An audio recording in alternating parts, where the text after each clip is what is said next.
మాట్లాడిది 2018-19 వచ్చేటప్పటికి 28,715 కోట్లు. అంటే 6,625 కోట్ల నుంచి మీరు 28,715 కోట్లకు నష్టాన్ని పెంచినారు.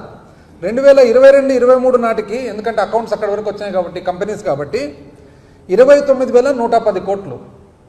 అంటే మీరు నికరంగా మీ 5 ఏళ్ల పాలనలో విద్యుత్ సరఫరా సంస్థల నష్టాలు 22,089 కోట్లు మీరు పెంచితే, మేము కేవలం 395 కోట్లు మాత్రమే మా టైంలో జరిగింది. అంటే మీ టైంలో టోటల్ 5 సంవత్సరాలు విద్యుత్ సరఫరా నష్టాలు 22,089 కోట్లు అయితే, మా సమయంలో 395 కోట్లు. మీరు 34% పెంచితే మాది కేవలం 0.3% మాత్రమే. కానీ మాకు చిత్తశుద్ధి లేదంట, మాకు అసలు విద్యుత్ సంస్థలు నడిపేది కాదంట.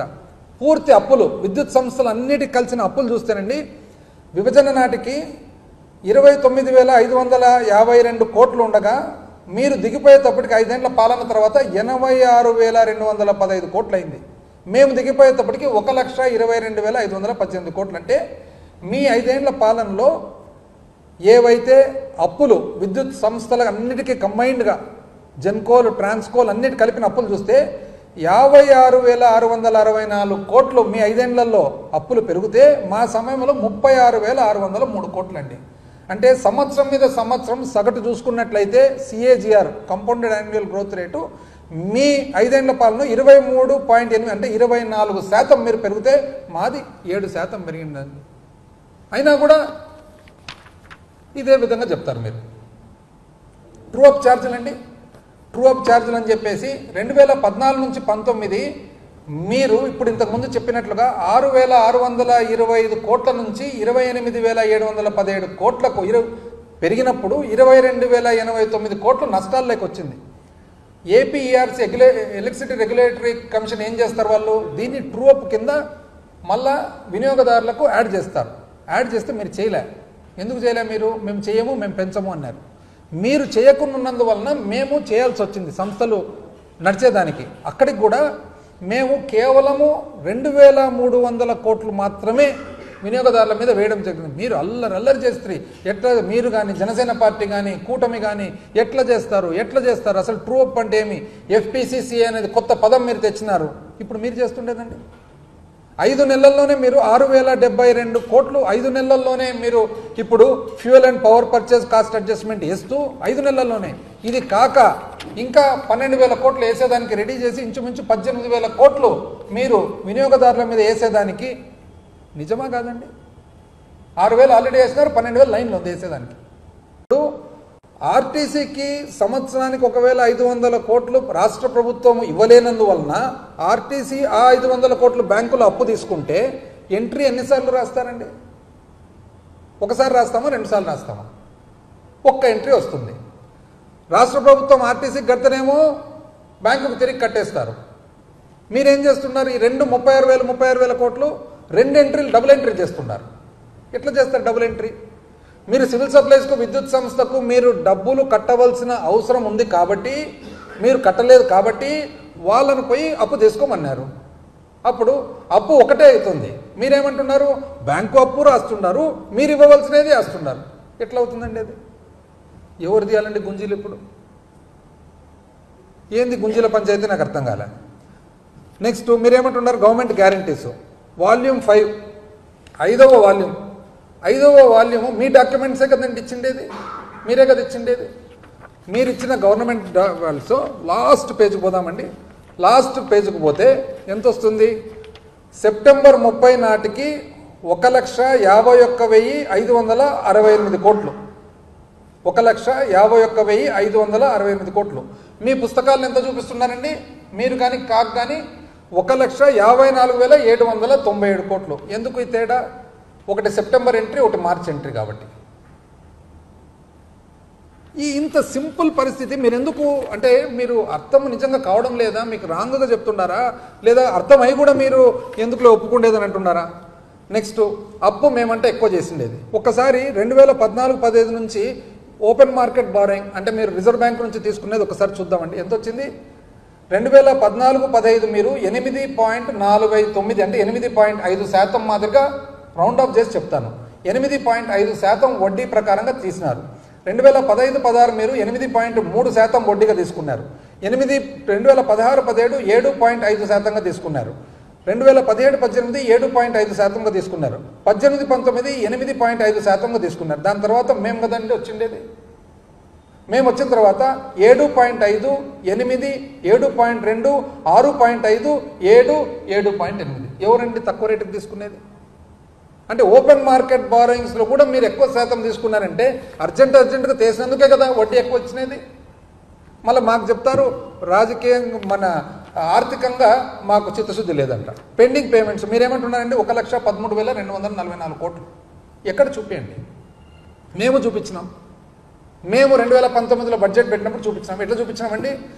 Consumer affairs, food and civil supplies 5,786 కోట్లు, ట్రాన్స్పోర్ట్ డిపార్ట్మెంట్ 180 కోట్లు, ఉమెన్ అండ్ చైల్డ్ వెల్ఫేర్ మహిళా శిశు సంక్షేమ శాఖ 264 కోట్లు, అగ్రికల్చర్ వ్యవసాయ శాఖ 2,378 కోట్లు, హార్టికల్చర్ డిపార్ట్మెంట్ 1,088 కోట్లు, all welfare departments RTF MTF 2,840, ఇట్లా చూసి 42,183 కోట్లు సుమారుగా ఉన్నాయని చెప్పి మేము చెప్పినాం.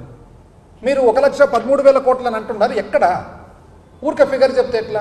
ఇవన్నీ కలిపి అంటే మీరు పబ్లిక్ అకౌంట్ 80,000 కోట్లు డబుల్ ఎంట్రీ కలిపినారు. మీరు 36,000 కోట్ల సివిల్ సప్లైస్, 34,000 చిల్లర కోట్లు మీరు పవర్ డ్యూస్ డబుల్ ఎంట్రీ కలిపినారు. 1,13,000 కోట్లకు లెక్కచారం లేదు. ఇవన్నీ కలిపి డబుల్ ఎంట్రీలన్నీ కలిపి ఈరోజు 9,45,000 కోట్లు ఉంది. ఇంకా వస్తుందంటే ఎంత అన్యాయం అండి. మేము క్లియర్గా చెప్తున్నాం. 6,46,000 కోట్లు అయ్యా ఉండేది అప్పు. దానిపైన గ్యారంటీ ఇవ్వనిది తీసుకుంటే కూడా 7,21,000 కోట్లు వస్తుంది అంతే. ఎక్కడ 9, ఎక్కడ 10, ఎక్కడ 11, ఎక్కడ 12? ఏంటివి ఇవన్నీ పూర్తి అంత అన్యాయంగా? ఇది అర్థం కాక కూడా కాదు, వెరీ సింపుల్గా అర్థమవుతుంది. అర్థం చేసుకోవాలనుకుంటే వెరీ సింపుల్గా అర్థమవుతుంది. నేను మొన్ననే డోన్కు పోయినాను, మా నియోజకవర్గానికి. నేను కాక మొన్న వస్తూ ఉంటే హైదరాబాద్కు డోన్ నుంచి కర్నూలుకు దాదాపు ఒక అర్ధగంట పడుతుంది జర్నీ. మా సమీప బంధువు ఉన్నాడనమాట. అంటే నా కొడుకు వరుస అవుతాడు. నేను వేరే వాళ్ళు అడిగి ఏంది సబ్జెక్ట్ అసెంబ్లీలో జరిగిందంటే నేను వాళ్ళకి చెప్తూ ఉంటే బుక్ చూసి చెప్పి ఇదంతా డబుల్ ఎంట్రీలు అంటుంటే కర్నూలు చేరేటప్పటికి అర్ధగంట లోపల ఆ పిల్లోడు ఏమన్నాడు తెలుసునండి? చిన్న ఇది ఎట్లుంది తెలుసునా అన్నాడు. ఎట్లా అంటే ఒక భర్త భార్యకు ఇంటి ఖర్చులకు 25,000 ఇచ్చి కొడుకుకు పాకెట్ మనీ కింద దాంట్లో 5,000 ఇవ్వమని చెప్పి తీరా ఇంటికి పోయినాక నీకు 30 కదా ఇచ్చినది అంటే భార్య ఉండి 30 కాదండి 25 అంటే 25 నీకు 5 కొడుకు కదా ఇచ్చినది అని.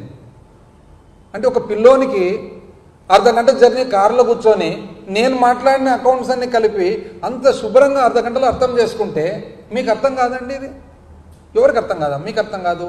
మాజీ ఆర్థిక శాఖ మంత్రికి అర్థం కాదు, 5 ఏళ్ళు చేసినాడు. ప్రజెంట్ ఆర్థిక శాఖ మంత్రికి అర్థం కాదు. ఎంత అన్యాయంగా అండి ఇది. ఇది కాక నెక్స్ట్ ఏమంటారండి?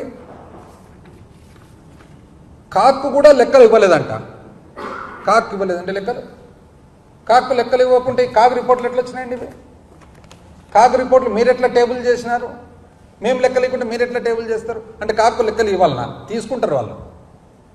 మనం వాళ్ళే ఆడిట్ చేసేది వాళ్ళే, అకౌంట్ చేసేది వాళ్ళే. వాళ్ళకి మనం ఇచ్చేది ఏముంటుంది? వాళ్ళ చేతుల్లో ఉంటుంది. మనకేమైనా డౌట్లు ఉంటే వాళ్ళని అడిగిపించుకుంటాం. ప్రభుత్వం ఏర్పాటు చేసుకునేటప్పటికి 19,138 కోట్లు పబ్లిక్ అకౌంట్లో ఉన్నింది.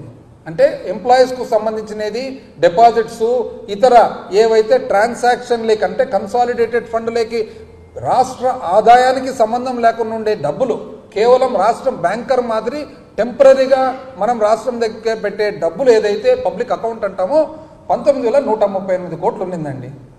మీరు 2018-19 దిగిపోయే నాటికి 76,516 కోట్లు అయిందండి. అంటే మీరు ఎంప్లాయీస్ డబ్బులు 57,378 కోట్లు ఎంప్లాయీస్ డబ్బులు మీరు ఇతర పర్పసెస్కు వాడినారు. 2023-24 మేము దిగిపోయేటప్పటికి ఆ పబ్లిక్ అకౌంట్ కాస్త 77,171 అయిందండి. మీ లెక్కల ప్రకారం ఏది? మీ లెక్కలే టోటల్ చేసుకోండి. అంటే 5 సంవత్సరాల తర్వాత మేము మీ మీద పెంచినది 655 కోట్లు మాత్రమే. మీరు 2014-15 ప్రభుత్వం ఏర్పాటు చేసుకునేటప్పటికి 18-19 దిగిపోయేటప్పటికి ఎంప్లాయీస్కు సంబంధించిన డబ్బులు 57,378 కోట్లు 57,378 కోట్లు వాడితే మేము కేవలం 655 కోట్లు మాత్రమే ప్రభుత్వ అవసరాలకు వాడినది. మీరా అండి మాకు చెప్పేది? ఎంత అన్యాయంగా. గ్యారంటీస్ అండి, మాట మాట్లాడితే గ్యారంటీస్ మీరు ఇచ్చినది కదండి, ఇది గ్యారంటీసు. పేజ్ నంబర్ 16 మీరు ఇచ్చినది కదా గ్యారంటీస్. గ్యారంటీస్ ఎంత ఇచ్చినారండి?